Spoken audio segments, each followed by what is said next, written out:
Assalamualaikum warahmatullahi wabarakatuh. Alhamdulillahilladzi qad ahraja nata'ijal fikri li arbabil hija. Asyhadu an la ilaha illallah wahdahu la syarikalah wa asyhadu anna Muhammadan abduhu wa rasuluhu alladzi la nabiyya wa la rasula ba'dah. Wallahu ta'ala fil Qur'anil Karim. A'udzu billahi minasyaitonir rajim. Bismillahirrahmanirrahim. Ya ayyuhalladzina amanu qu anfusakum wa ahlikum naro. Wa qala aidan bismillahirrahmanirrahim. Rabbi habli minas sholihin. Hadirin yang dirahmati Allah, ada yang bertanya, Ustadz, bagaimana supaya kita bisa mendidik anak menjadi anak yang soleh dan penurut? Oke, akan saya jawab. Banyak sekali cara supaya kita mendapatkan anak yang soleh dan penurut. Banyak kisah bagaimana supaya kita bisa mengikuti didikan yang telah dicontohkan oleh Rasulullah Shallallahu Alaihi Wasallam. Kenapa? Karena mendidik anak itu adalah suatu kewajiban. Menjaga anak itu adalah suatu keharusan. Sebagaimana tadi di awal dalam Al-Quran, Bismillahirrahmanirrahim. Ya ayyuhalladzina amanu qu anfusakum wa ahlikum naro. Al-ayat sadaqallahul azim. Al-Quran menyebutkan bahwasanya, hei orang-orang yang beriman, jagalah seluruh keluargamu dari api neraka. Itu menandakan Allah memerintahkan kepada kita untuk bisa menjaga keluarga dari siksa neraka. Menjaga keluarga dari siksa neraka itu dimulai dari pondasi yang paling bawah, yaitu anak. Anak bisa menjadi thayyibah, anak bisa menjadi sayyi'ah, anak bisa menjadi fitnah bagi keluarga. Itu tergantung bagaimana kita mendidik anak supaya anak termasuk ke dalam kategori yang telah dicantumkan di dalam Al-Quran, yaitu akhlakul thayyibah ay akhlakul hasanah. Namun mendidik anak supaya anak menjadi anak yang soleh, supaya menjadi punya pribadi yang baik, itu ada tahapan prosesnya. Imam Al-Ghazali mengatakan di dalam kitabnya yaitu Ihya Ulumuddin juz 3 halaman 77. Itu menggambarkan bagaimana kita mendidik anak supaya anak itu menjadi anak yang soleh adalah orang tua harus menjadi contoh bagi anak.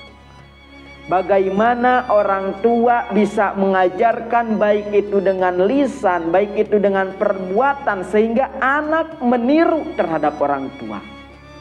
Sebagaimana kisah Nabi Ibrahim alaihissalam, sehingga Nabi Ibrahim mendapat julukan Abul Anbiya, yaitu bapak para nabi. Kenapa? Karena kesuksesan Nabi Ibrahim mencetak keturunannya itu menjadi para nabi. Kita sudah tahu bahwa salah satu putra Nabi Ibrahim itu adalah Nabi Ismail. Ketika Nabi Ibrahim ingin mempunyai anak setelah menikah selama 86 tahun, Nabi Ibrahim baru dipercaya oleh Allah mendapatkan seorang putra namanya Ismail, yang kemudian menjadi penerus estafet kenabian dari Nabi Ibrahim. Ketika Nabi Ibrahim meminta kepada Allah ingin mempunyai anak yang soleh, lahirlah Ismail. Apakah langsung? Tidak. Melalui beberapa proses tahapan tangis air mata Nabi Ibrahim. Nabi Ibrahim tidak pernah berhenti berdoa kepada Allah. Bagaimana doanya? Di dalam Quran surah As-Saffat ayat 100. Doa Nabi Ibrahim dicantumkan oleh Allah dalam Al-Quran, Rabbi habli minas sholihin. Ketika kita ingin mempunyai anak yang soleh, kalau soleh pasti penurut. Ketika ada harapan bahwa kita ingin mempunyai anak yang soleh itu, terlepas dari ikhtiar kita mendidik anak, mengarahkan anak, mengajarkan anak kepada kebaikan, ada doa yang dipanjatkan oleh orang tua. Di antaranya doa yang Nabi Ibrahim sampaikan, Rabbi habli minas sholihin. Doa itu mempunyai kekuatan yang luar biasa.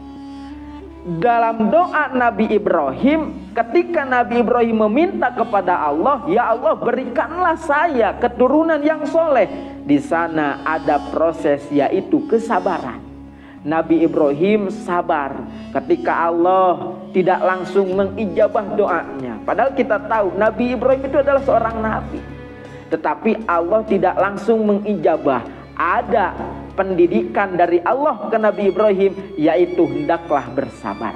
Nah, ketika kita ingin bahwa anak kita menjadi anak yang soleh, sebagaimana tadi kata Imam Ghazali, orang tua harus jadi contoh, harus jadi public figure bagi anak. Orang tua harus mempunyai waktu khusus bersama anak. Kejadian yang sangat fatal pada hari ini itu adalah orang tua melepas anak dengan media sosial. Ketika orang tua memberikan handphone kepada anak, itu seolah adalah suatu jalan terbaik. Tetapi menurut Islam itu adalah suatu yang sangat salah sekali.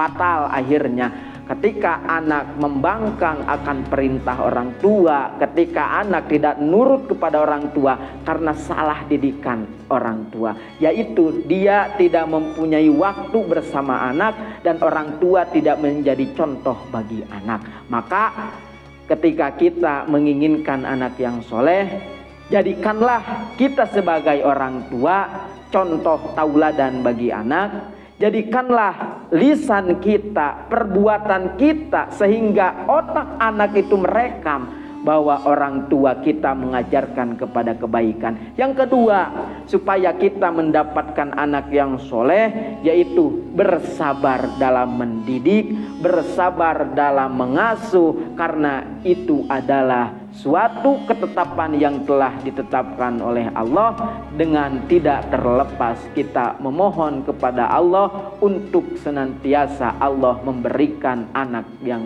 soleh, sebagaimana Nabi Ibrahim berdoa, Rabbi habli minas sholihin. Ya Allah berikanlah kami anak yang soleh. Mungkin itu yang dapat disampaikan, mudah-mudahan bermanfaat. Hadanallah wa iyyakum ajma'in, wallahul muwaffiq ila aqwamit thoriq. Wassalamualaikum warahmatullahi wabarakatuh.